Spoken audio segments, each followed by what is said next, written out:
notion d'outil est très large, en fait. Par exemple, cette pièce, c'est un outil. Une maison, c'est un outil. J'ai déjà dit à quel point un livre est un outil. Et même un mot est un outil.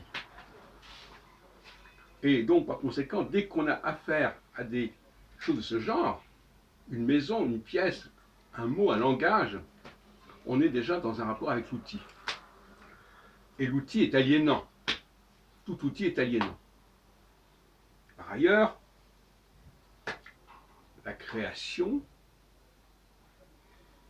il faut distinguer dans la création,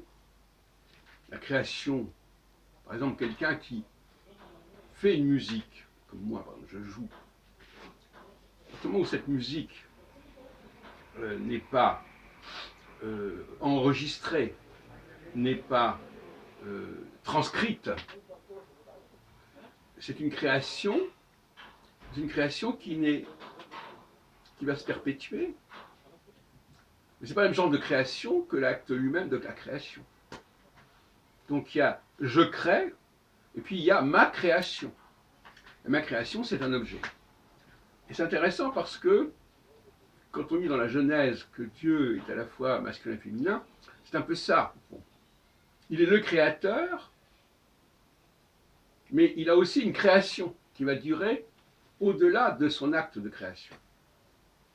C'est ça qu'il faut comprendre, en fait. Et je dirais aussi, tout à l'heure j'écoutais Michel Onfray qui parlait de Le Corbusier, qui disait que Le Corbusier n'habitait pas dans les architectures qu'il avait créées. Oui, tout à fait logique. Le créateur, quand il produit un objet, cet objet lui est déjà étranger quelque part.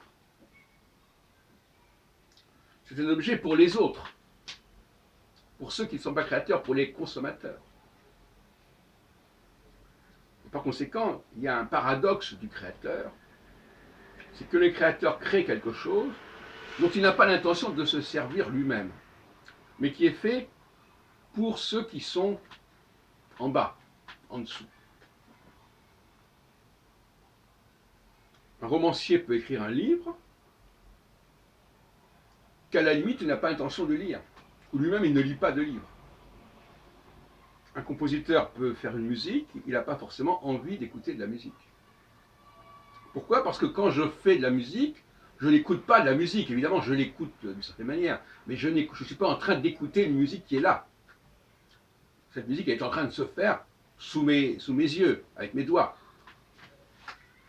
Donc là, il faut bien comprendre que le mot création, c'est à la fois un acte créatif, mais en même temps, quand il se fige, quand il se cristallise, c'est autre chose. Il est passé du masculin au féminin.